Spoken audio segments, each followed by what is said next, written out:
Alright, we ended up with that one there. Again, remembering you have a reaction here, WL over 2, but you also have to not forget the distributed load here. And so we end up with this equation for the maximum tension, the horizontal tension in the cable. And of course, you know the horizontal tension is going to be the horizontal tension there, T sub H, and then WL over 2, and so the actual reaction will be there. That's the maximum tension in the cable right there and there. That's where your maximum tension is. Alright, number 10. Number 10 is onto the cantilevers, and we're going to do them from left to right here. The cantilever here is something that is subject to, first, it's a span L, a force P out there. We know that, of course, that the reaction has to be P this way, and the reaction has to, of the moment reaction has to be PL. It has to be that way. It has to react what's there.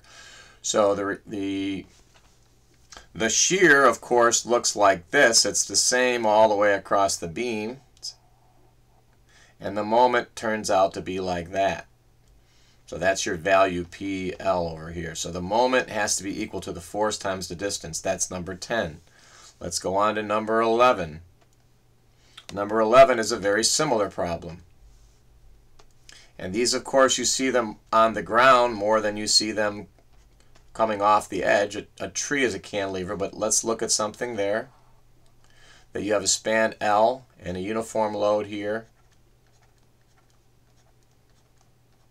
of W pounds per foot. We know that the reaction has to be this. This is WL. So you have a reaction up here of WL. But the moment, however, is equal to what? WL times L over 2. The moment is, the reaction moment is WL squared over 2. So as opposed to WL squared over 8, this is WL squared over 2. Remember, WL, you take the result and put it at the center, and then you have a distance L2. That is your moment. Now the shear diagram looks different in this one. The shear diagram, instead of being a box, it is a triangle, looks like that. And the moment diagram looks something like that. It's a parabola. So this is a cantilever subject to a uniform load. I believe that was number 11. If not, it was number 12. All right, number 12. On to the simple ones, basically. One is this. If you have a member subject to a force here, P, there's going to be a reaction force P. Or in the same token, if you have a member here subject to a force here and a force here, P, the reaction here is going to be P. These P's are usually called T. The stress equals P over the cross-sectional area. And we know that the deflection equals PL over AE. That's in terms of the change in length. Delta L equals PL over AE. And finally, 13, the last one, is that general deflection one. That if we have something subject to a uniform load W over span L, the deflection max equals 5 WL squared, L to the 4th, over 384 times the modulus of elasticity times the moment of inertia. So those are all the problems you should recognize, and that's in 14 minutes. So those problems should be problems you can kind of almost, the word would be by rote. Now you can use also your tools, and if you remember, your tools were these. Many, many, many tools, but one of the tools is this.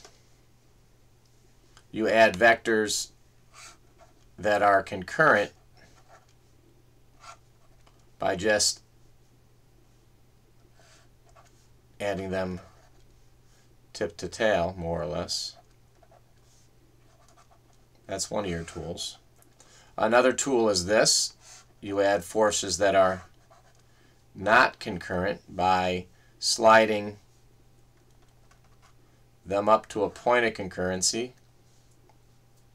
sliding this one to a point of concurrency, adding them together, and then sliding them back. So how you add vectors. You also add vectors by